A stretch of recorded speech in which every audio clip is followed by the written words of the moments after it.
खरगोदा की इस पावन भूमि पर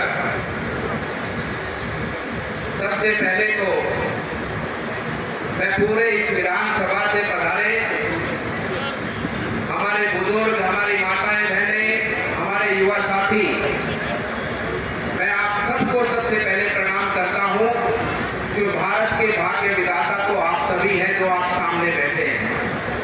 आप सभी को मेरा प्रणाम है। और आज हम सब जिनके चुनाव अभियान के लिए और जिनको विजय सुनिश्चित करने के भाव से हम सब लोग यहाँ पर पधारे हैं, ऐसे हमारे इस खरगोदा विधानसभा से हमारे प्रत्याशी भाई पवन खरगोदा जी। और देखो भाई, बात यह है कि भाई ने लड़ लिए पहला 2 चुनाव, लड़ लिए कि नहीं लड़ लिए? 2 चुनाव लड़ लिए कि नहीं लड़ लिए? और मैं तो इसलिए कहूँगा कि 2 चुनाव पहले तो निर्दलीय लड़ा, फिर किसी और पार्टी से लड़ा, लेकिन राम काज में तो भाई शामिल हुआ है और इसकी बार भगवान राम के भक्तों के बीच में आया है, सनातन धर्म को मानने वाले, देश को आगे बढ़ाने वाले लोगों के बीच में आया है, भारतीय जनता पार्टी में आया है। इसकी बार कोई संदेह नहीं है कि भाई पवन खरगोदा की नैया पार होगी होगी कि नहीं होगी? भक्तों में मंच पर उपस्थित हमारे जिले के अध्यक्ष हैं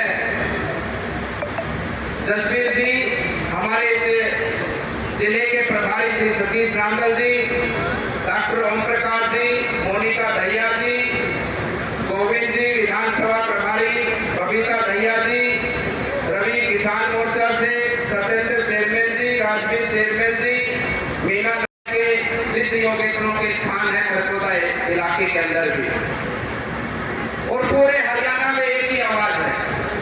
हम बहुत सी विधानसभा में जाकर आए हैं, चाहे सिरसा हो, चाहे रेवाड़ी नंदरगढ़ हो और चाहे जीटी रोड की पूरी बेल्ट हो, हर जगह से एक ही आवाज है कि इस बार भारतीय जनता पार्टी की लगभग 62 सीटें भारतीय जनता पार्टी हरियाणा चुनाव में जीतने वाली है।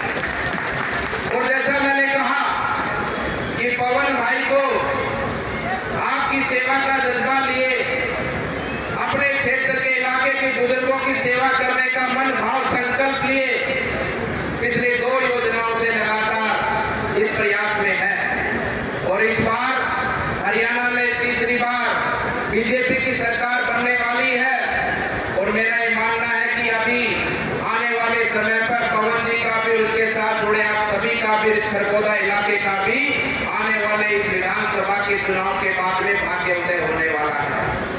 ये निश्चित होकर रहेगा।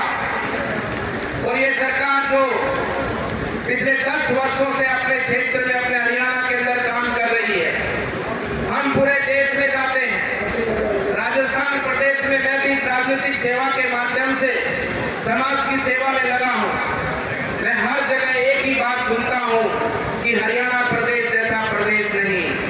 हरियाणा प्रदेश में जो सरकार पिछले 10 सालों से संचालित है, वैसी ईमानदार सरकार पूरे प्रदेश में, पूरे देश में नहीं।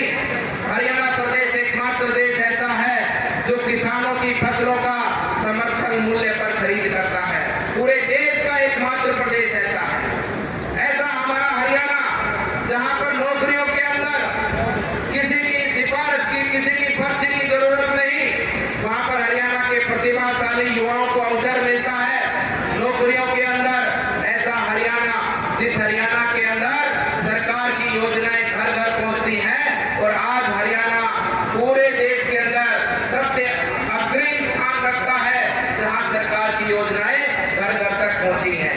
आपको जानकारी नहीं होगी, लेकिन हरियाणा देश का एक ऐसा प्रदेश है जहां 100% शौचालय बन चुके हैं।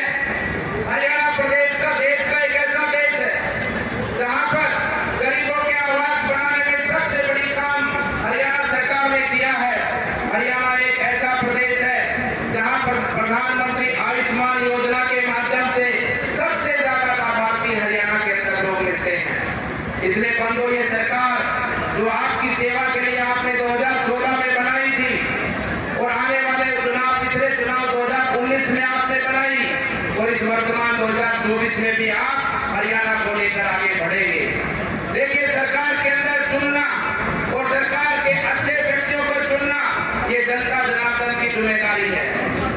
जिम्मेदारी है। हम सब लोग को सेवा का संकल्प लेकर, भाई पवन जी सेवा का संकल्प लेकर आपके बीच में आए हैं, लेकिन इनको चुनना, इनको बनाना, ये सब जिम्मेदारी आप सबकी है। कल को राजस्थान और उसके साथ साथ में प्रदेश, उसके साथ साथ में उत्तर प्रदेश या पूरा देश, कोई भी प्रदेश देश का आगे विकास करता है तो उसको विकास की गति पे पहुंचाने वाले आप सब लोग बैठे हैं। आपने 2014 में मोदी जी को चुना, 2019 में चुना, 2024 में चुना, जिसके फलस्वरूप आपने देश में बढ़ते हुए विकास को आपने देखा है।